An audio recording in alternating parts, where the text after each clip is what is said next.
Hey guys, Pokemon here. Today I'm going to talk about building a collection and money management. Money management is very simple. It's, in this case, this video case, Yu-Gi-Oh case, I'm talking about making an exact note of how much you want to spend on a collection. Now, spending money on a collection and putting money aside for your own stuff is, it's needed. You can't just put all the money you want into the game and expect to get all the money out, It's not as simple as that. Because of reprints, ban lists, this market is very unstable, but of course there's lots of money to be made all the time. So we have talked about making money from rubbish and the better stuff selling as profit. This is very easy to do, but your collection budget has to be realistic. You can't buy a collection for £100 or $100. I'm going to just say the numbers because a pound and dollar is literally the same now, right? So you can't expect to pay 100 and get a collection that will at least double your money. You can't do that. It's very difficult. 200 is a bit better because you can get meta relevant stuff, and that's where your profit is, So I thought I'd just mention that pretty quickly. You need to have a realistic budget of how much you want to spend. So, we're backtracking now. Well, I'm going to backtrack. When I used to buy collections, I used to make a note of every collection that I bought. Yeah, every collection. And every time I sold a card, I'd note how much it was sold for. Well, yeah, that's it. And then right at the end, so I've got notes here. This is from February 2015, so 2 years ago. I don't know, let's hope you can read it. It says David 1K collection. Right, it's a collection I bought for £1,000. Yeah.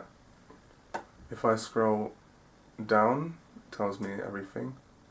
I mean, up to a certain point, I didn't sell everything, but a lot of the things I did sell. When I make the money, I literally just leave it.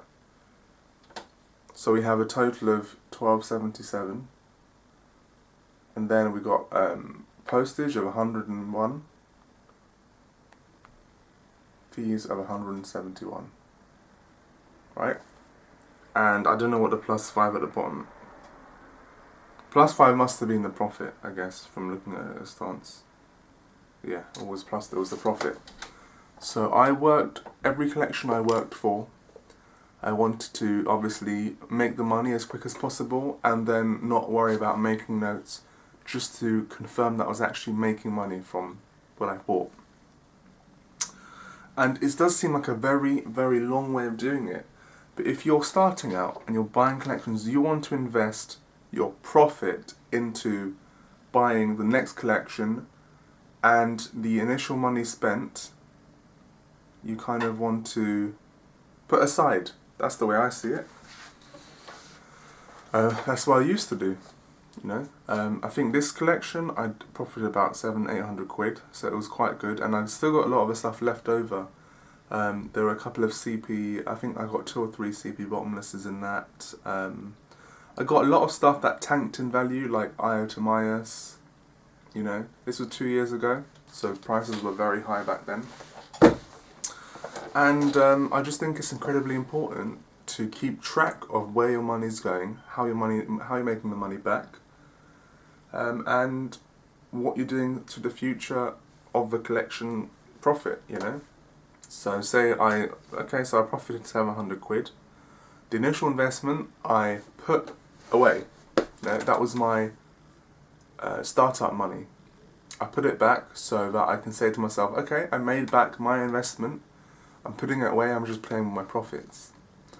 And that's exactly how I got to where I am today. I've been playing around with my profits for quite a long time now. The first proper collection I bought, can't remember the price, I think it's on YouTube actually. It's some really fat binder, loads of common, loads of cards. I think it was incredibly cheap for what it was. that was the first real collection. I profited quite heavily from that, but I didn't profit enough. But it was a lot of crap, and I've got a lot of the stuff still. And this was 6-7 years ago. You know, well, I think so. Obviously, the first real good collection I bought was XXA Metrics. I think it was 2013 or 2014. That was a ridiculous collection. Getting a collection like that for that price is pretty much impossible. Now, of course, back then the card prices of a lot of stuff were quite low anyway. But, you know, anyway. I don't do this profit-loss thing anymore on collections. It's because I bought too many collections. I can't keep track of every card I've sold from each collection. Because sometimes I have so in each collection I get like a couple of, let's say, secret MSTs. And when I sell a secret MST, I don't know exactly where that secret MST came from. So I don't bother. But I do know roughly, because of how much I do a day and a week and what I sell at locals and stuff, I know roughly what binders have been profitable and what haven't been profitable. And I have bought some real crap collections, I'm not going to lie. Like real crap collections. But I'm actually going to start showing all the bad and good collections that I bought on YouTube. I only buy an average of a collection a month. If I'm lucky, actually. But anyway, that's it. Organisation is key, as cheesy as that sounds, and money management is needed, really needed. Anyway, thanks guys for watching. Pokemon Eye here. And we are day 10. We are actually day 10. Rate is here. People are going to want to quit now. You know, I'm not going to lie. People have just posted binders quitting. I'll be back for after Zodiac format. So this is the time to buy if you actually see people that want to quit. This is where you make the most of it, you know.